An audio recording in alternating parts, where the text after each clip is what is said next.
Day 13 of the 40-day soul fast by Dr. Cindy Trames. Today's chapter focuses on the power of resting. She quotes here by Hamilton Wright Mabee, "To have a quiet mind is to possess one's mind wholly. To have a calm spirit is to possess one's self." And there's an underline here that I just wanted to read. She says, "The demands of work and the world system can be oppressive and enslave you by all types of bondage. The more you do, the more is demanded of you, so that you become trapped in a vicious cycle that God didn't intend." I was thinking about this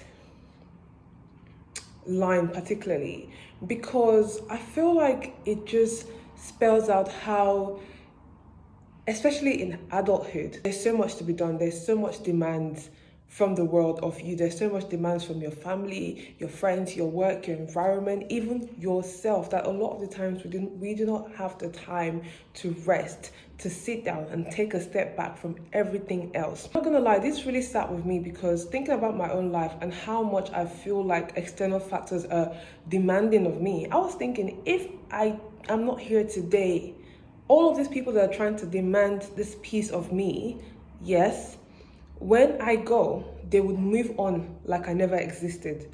So you have to give yourself that time to rest. Like, it's not a questionable thing.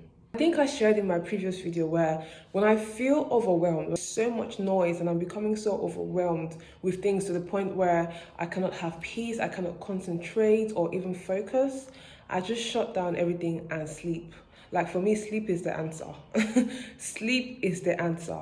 I shut down everything and go to sleep. She shares a quote here by Peter Senge, and it says, "We often spend so much time coping with problems along our path that we only have a dim or even inaccurate view of what's really important to us." Have you ever heard the song, "Problem, you know they finish"? Problem never finishes. There's always problem. There's always a problem somewhere. So you cannot keep on facing and focusing your attention on problems here, there, and there. Of course, we need to know what to prioritize and what's more important to us. But at the same time, problems are always there. So we sometimes just need to just give ourselves that step back, pause before we move forward again. It's okay to rest. It is okay to give yourself rest, especially if you're giving a lot and you know into the depths of your heart that you are giving a lot. It's okay to rest. You don't have to be the one giving the advice. You don't have to be the one giving the money. You don't have to be the one giving the emotional support. It's okay to rest.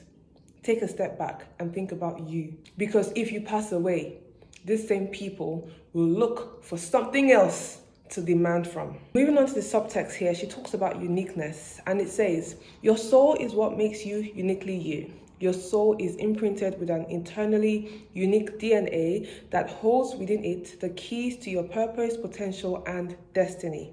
I say eternally unique because nobody in the history of the world has ever been or ever be or ever will be just like you.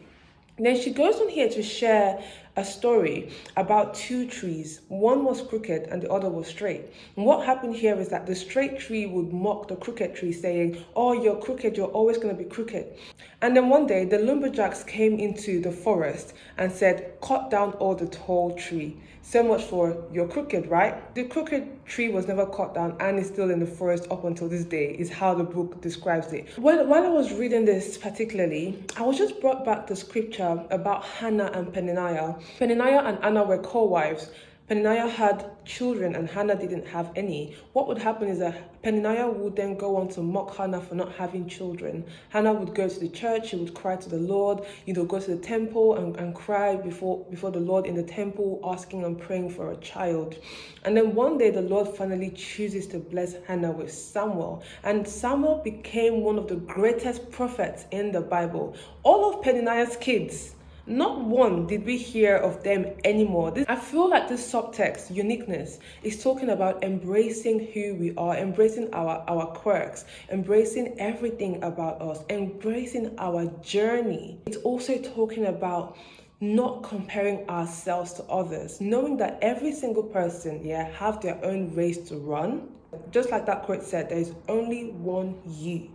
Embrace yourself for who you are and do not compare yourself to anybody.